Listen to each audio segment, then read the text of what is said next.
On va commencer par l'arrêt effectivement du Conseil d'État qui a été rendu donc, le 11 décembre 2009 et qui est l'arrêt General Electric Healthcare. Alors, c'est une problématique qui touchait la question de l'indemnité de sortie. Pour faire simple, les faits de l'espèce étaient les suivants. Une société était sortie du groupe d'intégration et, à ce titre, avait perçu de sa mère une indemnité pour compenser le préjudice qu'elle subissait du fait du transfert de ses déficits lors de sa présence dans le cadre de l'intégration fiscale à sa mère intégrante. Ce faisant, l'administration fiscale, arguant toujours de sa doctrine administrative constante depuis 1988 sur le sujet, considérait que cette indemnité de sortie constituait une subvention et non déclarée et à ce titre prétendait taxer la société au titre de la pénalité de 5%.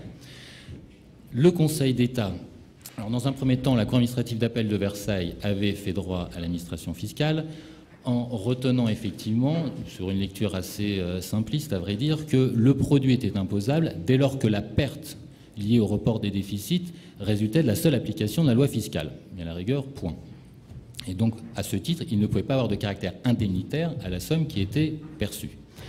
Ce faisant, le Conseil d'État, suivant en cela parfaitement les conclusions de son rapporteur public, à savoir M. Laurent Léon, a pris une position radicalement contraire et a retenu à l'inverse que, premièrement, une indemnité qui vise à couvrir une perte ou une charge non déductible n'est pas taxable. Donc là, c'est un rappel d'une jurisprudence antérieure et l'a réaffirmé au cas d'espèce. Deuxièmement, aucune disposition législative ne fait obstacle à ce que, par convention, la société mère s'engage à dédommager sa filiale déficitaire sortante du groupe du préjudice qu'elle a subi à raison des conséquences fiscales liées à la perte de ce crédit. Troisièmement, l'indemnité versée à la filiale en application de cette convention compense un supplément d'IS que la filiale supportera à l'avenir du fait effectivement du transfert de la perte de ses déficits qu'elle a transféré à la société mère lors de son passage dans l'intégration fiscale.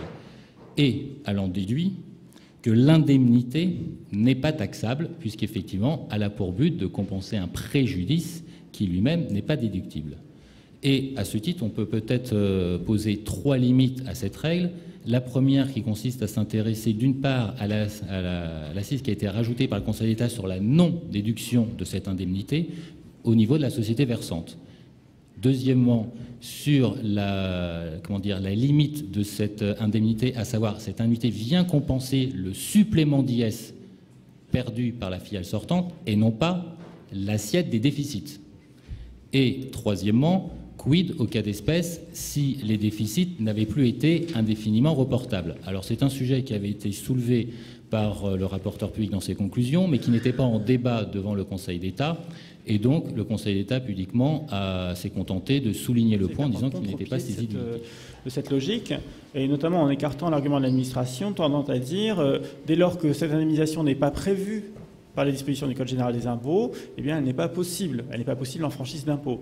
Et nous, on prend le contre-pied en disant non, comme le Code général des impôts est muet, ça veut dire qu'elle n'est pas interdite.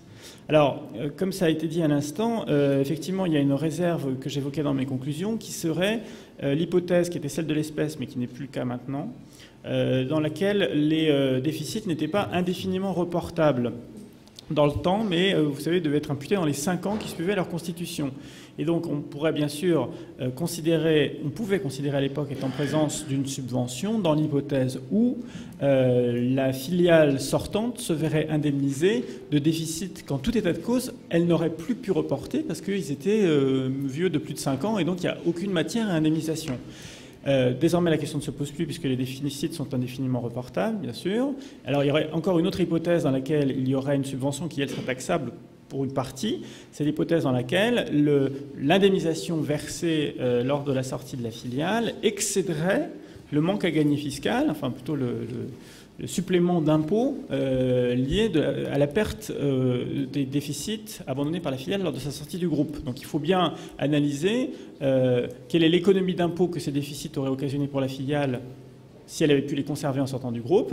Et c'est au regard de cette économie d'impôt qu'on apprécie si la somme qui est versée par le groupe lors de la sortie de la filiale présente ou non le caractère d'une subvention taxable en tout ou partie.